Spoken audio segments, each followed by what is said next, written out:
Realmente son lujos que uno se da. Gracias Sergio Eben, gracias producción de la red.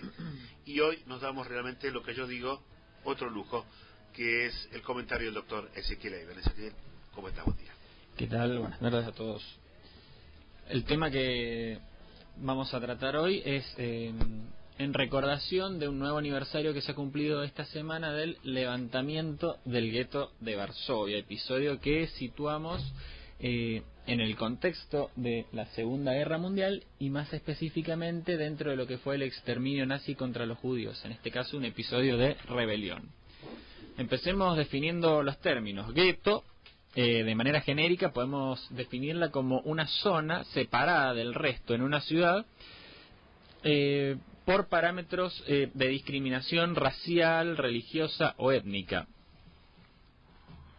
Si hablamos de manera más específica, los guetos en la época del nazismo eran los barrios donde los judíos eran obligados a vivir en determinados países, como en este caso el que vamos a tratar, la ciudad de Varsovia, en Polonia.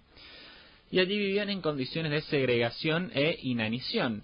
El gueto era una cárcel impuesta por el nazismo a ciudadanos judíos, que en muchos casos ya directamente habían perdido la ciudadanía, y estaban reducidos a un estatus de prisioneros, de perseguidos políticos y, como por supuesto sabemos, a un estatus de víctimas de un genocidio brutal.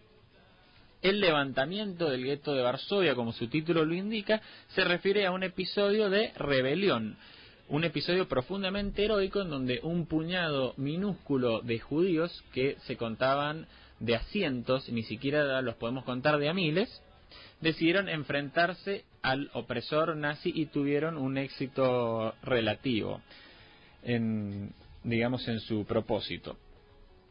Tenemos datos acá del Museo del Holocausto de Estados Unidos que nos arroja cifras que contextualizan la matanza y la consecuente rebelión de los judíos.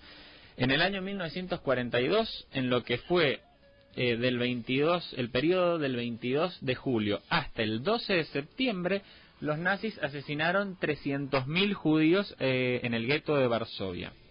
265.000 judíos fueron deportados al campo de exterminio de Treblinka, uno de los más sanguinarios y donde más víctimas murieron, junto a Auschwitz.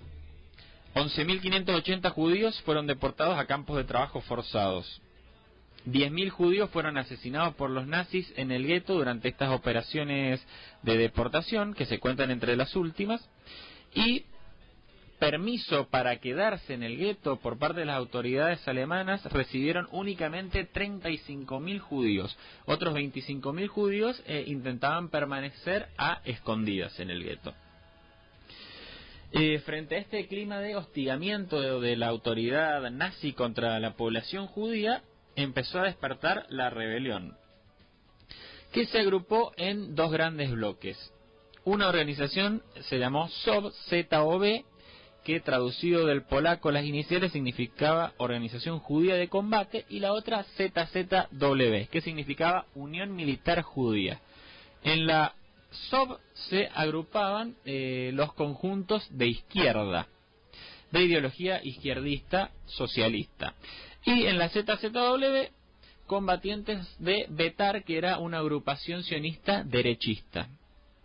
Había rispideces ideológicas y procedimentales entre ambos grupos, pero en ocasiones, frente a la amenaza común de un enemigo que no hacía distinción entre ellos, sino que quería exterminar a ambos grupos, por supuesto, con este enemigo al acecho, supieron trabajar en conjunto, dejando de lado las diferencias. ¿Cómo continúa la historia?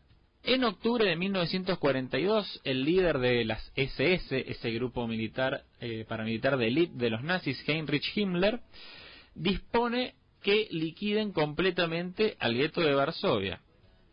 Por lo tanto, iban a haber asesinatos en masa y la deportación total de sus miembros. El 18 de enero era el día designado para reanudar estas deportaciones y los nazis estaban dirigiendo hacia el punto de transferencia a una gran cantidad de judíos que iban a ser deportados. infiltrados entre estos judíos que ya tenían el destino aparentemente sellado, iban combatientes de las organizaciones rebeldes, que ante una señal decidieron romper fila y abrir fuego contra los nazis. Así lograron dispersar a los judíos, muchos pudieron escapar y casi la mayoría de los combatientes murieron, pero sembraron la semilla de lo que fue la posterior rebelión en mayor escala. Este episodio fue inspirador y a partir de allí se sucedieron más enfrentamientos. Los nazis tuvieron que suspender las deportaciones el 21 de enero y los judíos empezaron a organizarse mucho mejor. Bueno, así entonces comienza específicamente el levantamiento del gueto de Varsovia, la rebelión, el 19 de abril de 1943. Por eso en el mes de abril se recuerda este episodio heroico. Se le dice el Día del Holocausto y del Heroísmo, para recordar no solamente lo que fue la matanza nazi, sino lo que fue la resistencia. En este caso, la resistencia armada, la lucha armada contra el opresor. Se inicia el 19 de abril, que es cuando las fuerzas alemanas intentaron comenzar su operación final para liquidar al gueto. Esa misma noche era la Pascua judía, Pesaj, cuya referencia ya vimos aquí hace unos días también. Encontraron muchísima resistencia los alemanes, tanto es así que debieron retroceder y perdieron algunos combates. Recién en el mes de mayo lograron reducir el gueto completamente y liquidar a los combatientes, no a todos, pero sí a la gran mayoría, asfixiando de una vez por todas la rebelión. Pero para eso tuvieron que recurrir a el aplastamiento del gueto, a prenderlo fuego y de esa manera, digamos, destruir los restos que quedaban. No fue una simple operación de alemanes armados, sino que tuvieron que recurrir a las armas, a los tanques y, por supuesto, al fuego. Finalmente, los nazis logran asesinar a Mordejai Anilevich, que era el comandante, mejor dicho, de la organización combatiente ZOV, y a su séquito en el mes de mayo. Y bueno, logran capturar completamente, digamos, su búnker el día 8 de ese mes. Como un documento histórico que refleja el heroísmo del episodio, tenemos la última carta del comandante Anilevich que le escribió a uno de sus compañeros, de lo cual vamos a leer aquí un par de párrafos que se encuentran al final de la misma.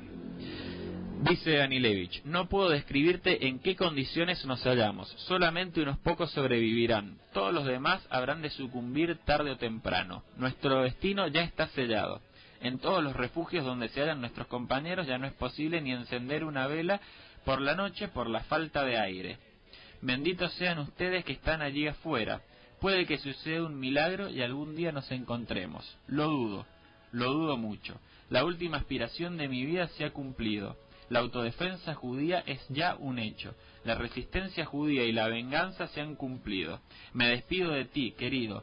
Feliz de mí que he sido uno de los primeros combatientes judíos del gueto. Esta fue la última carta de Anilevich y queda como testimonio histórico de lo que fue el profundo heroísmo de los combatientes judíos que, completamente reducidos, desnutridos, casi sin fuerzas y en unas condiciones deplorables, supieron levantarse en armas contra un enemigo mucho más poderoso y mucho más numeroso y regalarle a la historia judía y mundial este episodio que sirvió de inspiración para posteriores levantamientos contra el mismo régimen nazi.